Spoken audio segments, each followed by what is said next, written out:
Things finally dried up back out here after 11.5 inches of rain. And we're hard at it. We're about half done spreading with chicken litter. Got about 1,100 more tons to go. It's gonna be the biggest holdup from us getting started planting anytime soon. So we're gonna get after it.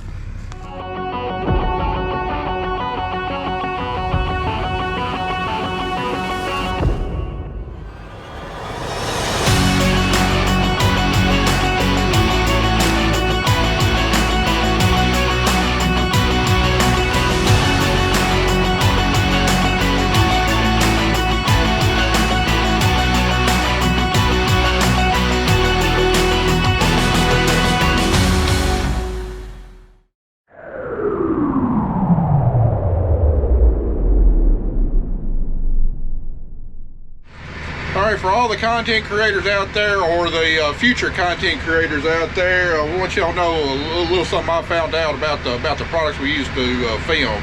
You know, ever since we started YouTube, GoPros have been the camera that we've used. Now I've used all the models, starting with the 7, and now currently we're running 2 10s and a 9. And the reason we use GoPros is just because it's a great adaptable camera, good for just about any situation. They're not the best at any particular situation unless you're getting action shots, but overall it's a good, rugged, dependable camera. However, to make good videos, you also need to make good audio, and you know, several years ago, you know, I started using wireless mics to capture our audio. We've been using Rode Wireless Go's microphones to capture audio, and currently I'm wearing a lavalier mic wired into a wireless receiver in my pocket to capture the audio that I'm filming. However, the problem that we faced is getting that audio actually into the GoPro camera itself, and for years, ever since I started running the 9s and 10s, we had to use GoPro's media mod, this thing right here. And anyway, the GoPro fits here inside the media mod. And anyway, it's got 2 ports right there that, you know, one of them's a charging port and one of them is a microphone port, and that's what we were using to capture our audio. Our wireless receiver would go here on top, and then it would plug in through the mic adapter right there. Well, these GoPro media mods are basically junk.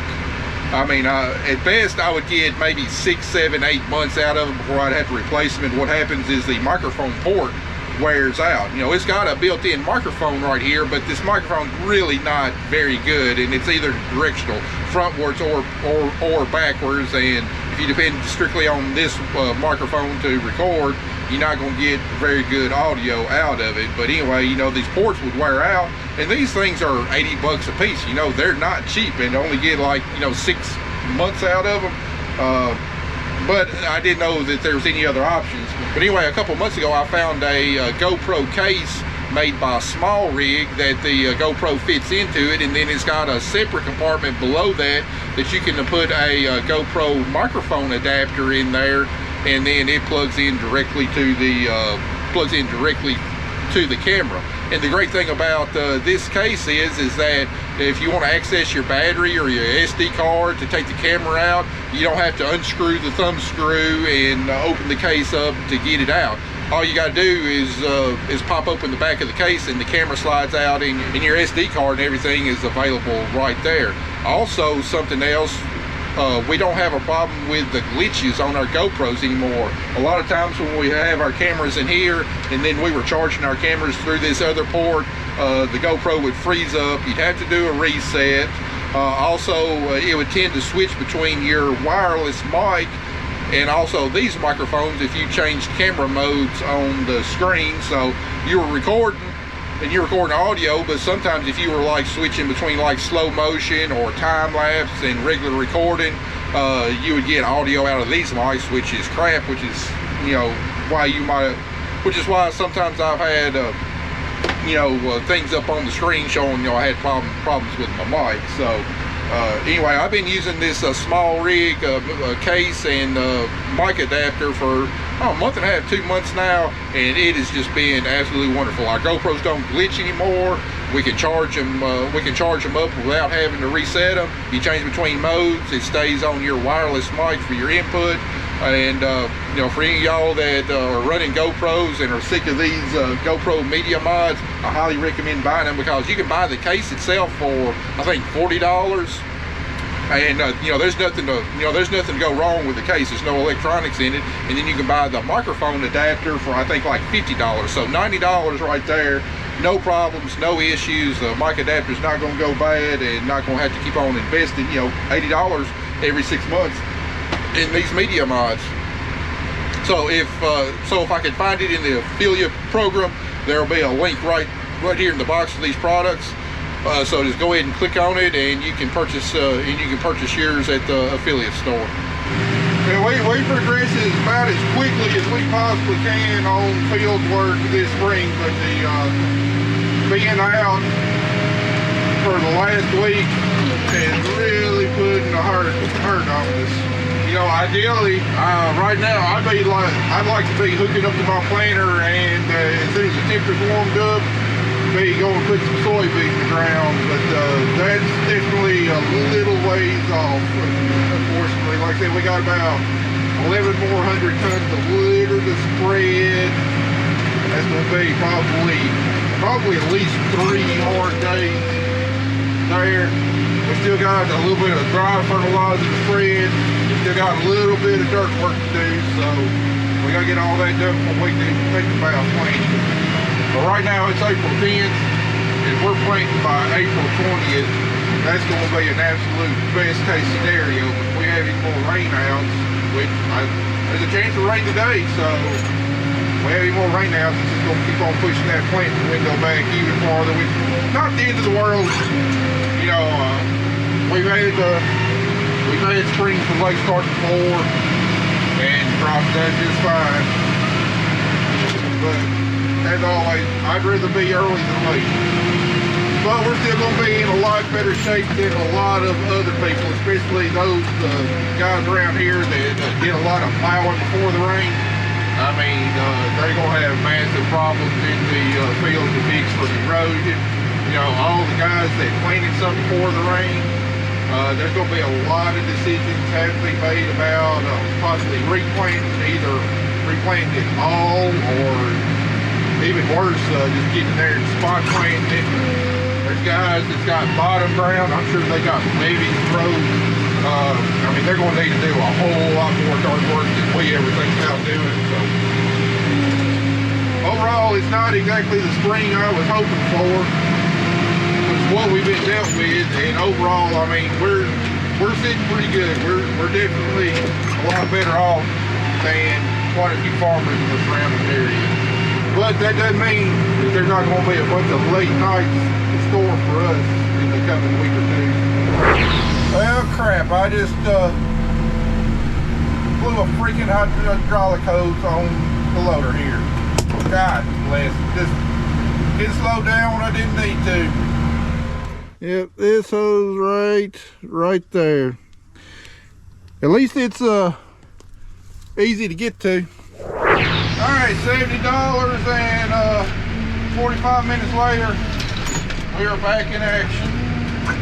I've had several people comment on past videos saying, you know, I need my own crimping machine and, you know, hydraulic heads where I can just go back and chop and get it made up. And while that would be nice, financially it just doesn't make sense for me, because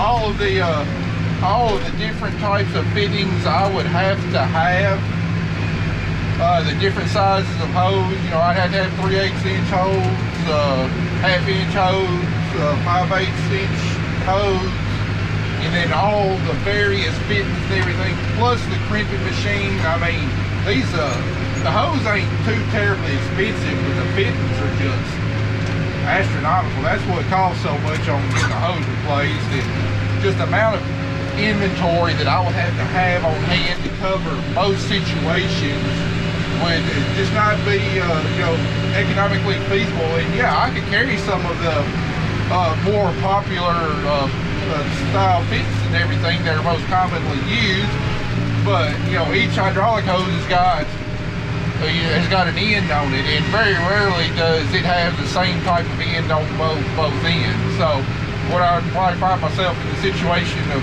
having is I'd have the hose and I'd have one end, but I wouldn't have the other end, and I'd still have to go to town and buy the bits and everything. So you know, bottom line is just economically, it doesn't make sense for me to have the stuff to do it myself. Now, if we were located, you know, more than, you know, 15 minutes away from Humboldt, you know, say we had to go drive an hour to go get a hydraulic hose ready, well, you know, you might be talking about a different story, but having a great supplier, you know, right there in Humboldt, 15 minutes away, that, I mean, they'll actually come in after hours, you know, or on the weekend if they're closed. You know, I got the owner's phone number. You know, they'll come in and make me a hose if, you know, it's pressing, we got to be in the field and we're broke down. So I ain't gonna lie though, it would be nice to have my own machine. Yeah, here he comes back for another load, but things are turning. We might be having another delay here soon. Storm clouds rolling in. Woo, this lightning just popped.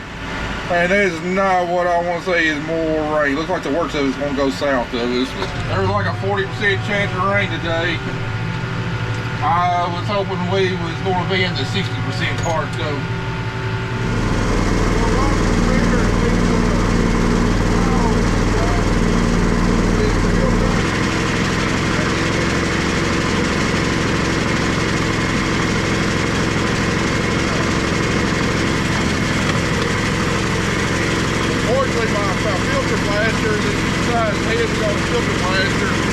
It won't fit down in there. This is like my big tractor filter, the combine filter, cotton filter. It's good to have it. It's not good for that smaller filter. Oh yeah. It's even ready to slow down there.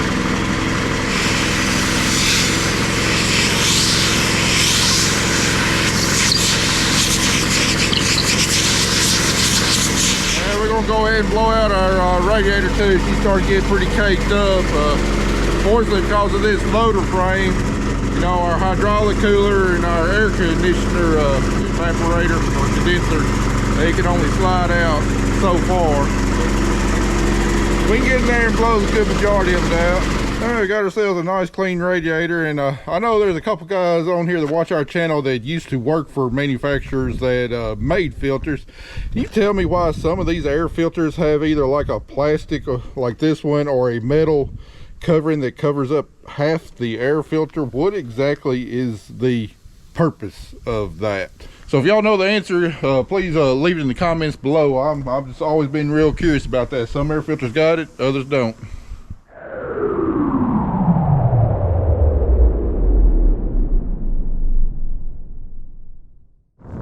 We've been rolling along real good, been running through the tons, and anyway, we made it over here at Dunlap Farm. This farm we had in soybeans last year, and then we drilled our corn cover crop mix behind it. Say we got, I know a lot of people want to know the mix. We got cereal rye, oats, crimson clover, balanza clover, vetch. We got winter peas, and I think I had some rape in here too. And anyway, just want to let you take a look at it. I mean, it's looking fantastic. You can see our burned down strips here. Look at it. I mean, we got annual ryegrass here. We all know the benefits of that. I think this is crimson clover. You know, we got vetch, winter peas right here. Quite a bit of nitrogen production out of this for our corn ground. Really excited about what this field has got the potential to do this year, as long as we don't go through another drought. I mean, with the amount of work that we still got to do,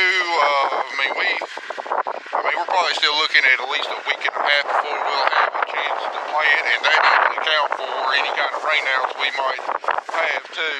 So all these legumes and grasses, you know, they'll keep on accumulating, acquiring biomass, you know, producing nitrogen that it will then be released to the corn crop when it's growing. And I'm thinking on this field, probably going to reduce our applied nitrogen rate a little bit on this field. Probably not much, don't go too hog wild, because, you know, I'm still not exactly sure where we can go with reducing fertilizer when you got a good standing cover crops, but you know, with the amount of nitrogen out here, you know, we will be able to do because last year I reduced my nitrogen rate an average of about 20 pounds an acre. Didn't really see any yield reductions due to less nitrogen. We saw the yield reduction from the drought we had. Also this farm is going to be our test plot farm. I mean, almost the entire farm is going to be test plots. We're going to have our variety trials here. We got some ripping trials over there. We're going to have a NutriCharge plot on here, and still haven't decided. I might do a pivot bio plot too on this farm. So just about all this farm is going to be a research farm. We're going to get a bunch of great data off of it come harvest time this year.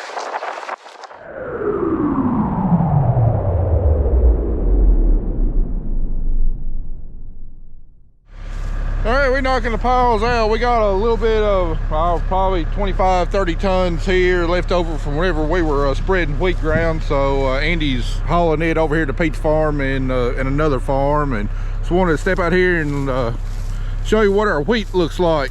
Now this farm and the farm right next door, probably my worst looking wheat, especially that the Ferguson farm. We got a thin stand, especially around the edges. Just rain hit it at the wrong time after I planted it, and both of these farms is my last planted wheat, so they're both the worst looking wheat I got.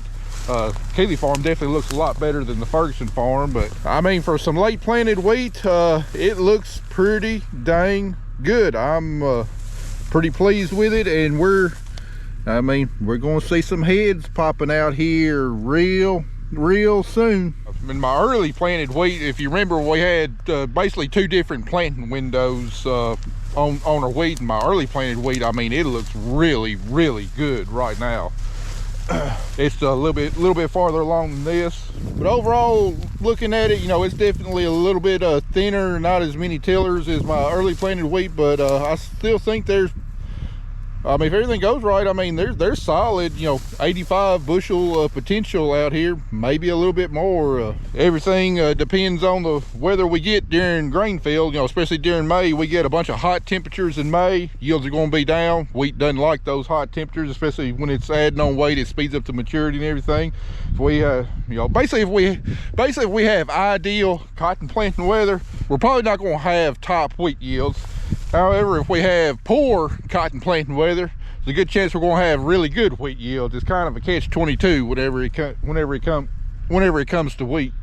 But overall, right now, looking real good, nice and even, green. Hopefully the floods we got last week hopefully didn't wash too much of that nitrogen away, leach it down through the ground, and hopefully this wheat's got enough nutrients to carry it to the finish line.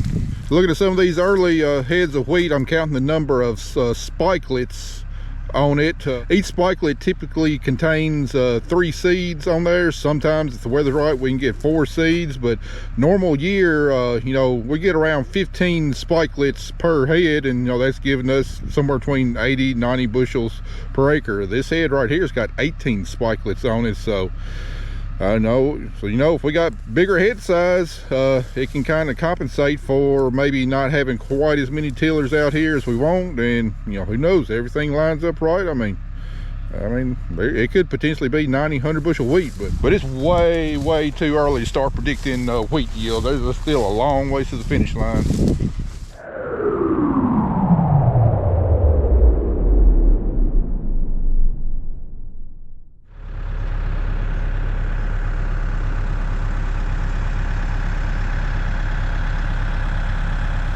Well guys, we're at the end of a long week. I don't think I've gotten home at night before 10 o'clock. I think me and Andy put in something like, or by the time we get done today, we'll put in something like 85 hours.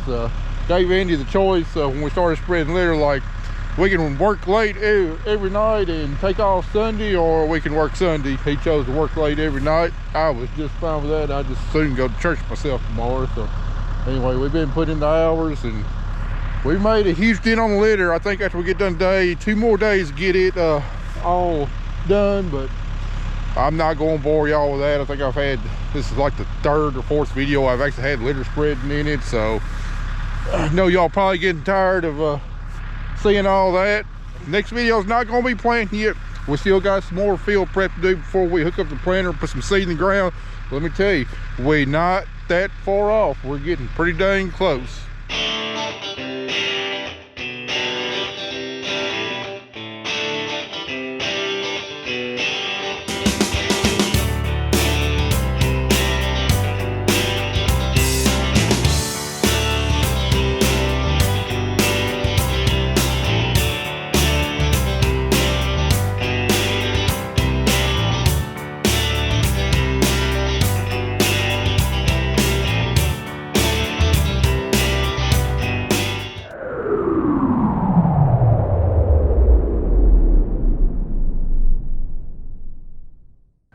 Well, we just got over here to the cell phone tower farm, and I said I wasn't going to film any more litter spreading, but we got a little development out here. Gibson Electric just happened to pick today to pull the power lines out. Don't get me wrong, I ain't complaining. I'm glad to see these power poles out, but of all days, they had to come out here the same day that we're going to be spreading litter. So I told Andy, we'll try and spread this into the field and keep away from them. It looks like they just about got things wrapped up over there, so hopefully they'll be out of here soon, because the last thing I want to do is stink them up any. We also got another crowd out here. My lime spreader showed up, so they just got everything unloaded and about to get the trucks loaded up. Of course, they'll be done over here long before we are. Won't take them long at all. I wonder if I could try that thing out for a couple rounds, load litter up. I bet it'd go a lot quicker than my front end loader. Maybe one of these days I'll be able to afford one.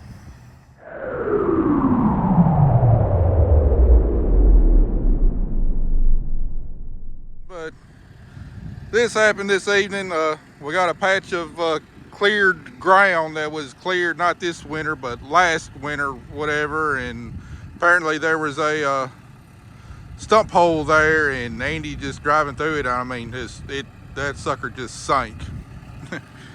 And we can't get it out, so Carter's having to go back, get the other big tractor, and hopefully we'll be able to yank him out. Now, all the things I thought we was going to get stuck with this spring, this one was not on my bingo card. Well, Andy, I got to say, you really did a number here. I did it this time. I don't know if we can get it out by ourselves or not. We're gonna need some help on this one. Like I was telling everybody else, this one was not on, of all the things we're gonna get stuck this spring, this one was not on my bingo card. This was not in anybody's bingo card, I don't think, and especially right here on 2 loads to go on this farm. Yeah. Like, really? Well, anyway, guys, this will do it for the video. This is going to be the last litter spreading. Shouldn't be any problem pulling them out once we get the big tractor over here. So anyway, appreciate y'all watching. See you in the next one. All right, Carter to the rescue. Come on, baby. See you pop out of there.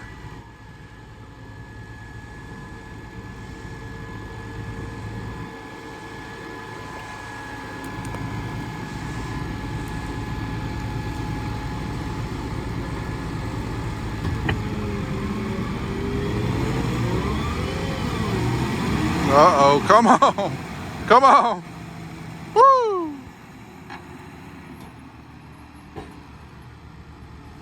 Man, I tell you what, the old litter spreader, it'll get you stuck good.